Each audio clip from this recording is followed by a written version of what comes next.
কত মায়ার কথা। রব্বির হামহুমা, হে আমার রব, আমার মা আমার বাবা যে চলে গেছেন তাদের প্রতি আপনি একটু রহম করিয়েন আল্লাহ, আপনি একটু দয়া করিয়েন আল্লাহ। কিরকম দয়া? আমি ছোট থাকতে তারা যেরকম দয়া করে, আমাদের বাবা মা বাচ্চাদের প্রতি কতটা মায়া করেন, যারা সন্তানের বাবা হয়েছেন তারা সবাই টের পান। পান কি পান না?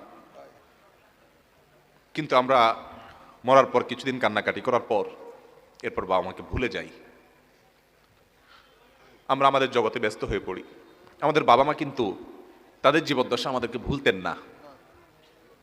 গভীর রাতে একটু আওয়াজ দিয়েছি, ঘুম পাগল মা, ঘুম কাতুরে মা, যে মা তার কানের কাছে চিৎকার করলেও ঘুম ভাঙে না, সে মাটা নিজের বাচ্চার একটু আওয়াজ শুনে সাথে সাথে ঘুম ভেঙে যায়।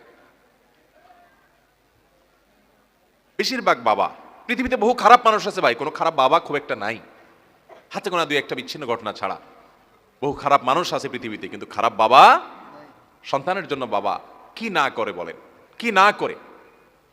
যত বাবা দেখেছেন, আপনারা নিজেরা যারা বাবা আছেন, কোথাও ভালো কোনো খাবার যদি দেয় কেউ, আপনি যদি কোনো জায়গায় যান ভালো কোনো খাবার সার্ভ করা হয়, তো সেই খাবারটা দেখার পর যদি আপনার সন্তান থাকে, সবার আগে মনে পড়ে সন্তানের কথা।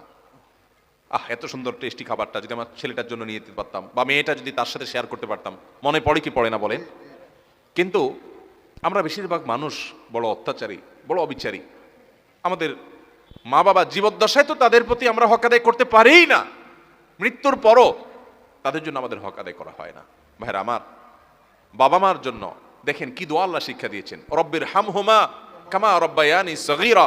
আল্লাহ আমাকে ছোটবেলায় আমার মা যে মায়া করেছেন, আল্লাহ আব্বা জান যে মায়া করেছেন, যে স্নেহ করেছেন, নিজের শরীরের চামড়া দিয়ে যদি জুতা বানিয়ে দেওয়া হয়,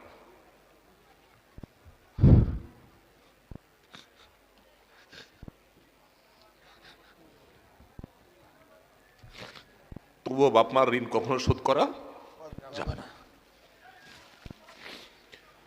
আমার চামড়া দিয়ে যদি আমার বাবা মাকে আমি জুতা বানিয়ে দিই, তবুও বাবা মার ঋণ শোধ করা যাবে না। মসজিদে হারামে এক ব্যক্তি তার মাকে কাঁধে নিয়ে হজের মতো কঠিন কষ্টসাধ্য কাজ, একাই চলা যায় না হজে, কোথায় আরাফাত, কোথায় মিনা, কোথায় মুজদালিফা, কোথায় মক্কা, তওয়াফ, সাই, জমারাতে পাথর মারা, একই দিনে এত কাজ, মাইলকে মাইল হাঁটা, লক্ষ লক্ষ মানুষের ভিড় ঠেলে কঠিন কাজ। এর মধ্যে এক ব্যক্তি নিজের মাকে পিঠের উপরে, কাঁধের উপর তুলে তিনি তওয়াফ করছেন। এক সাহাবীকে দেখে বলছেন, আমি আমার মায়ের হক নিশ্চয় আদায় করেছি।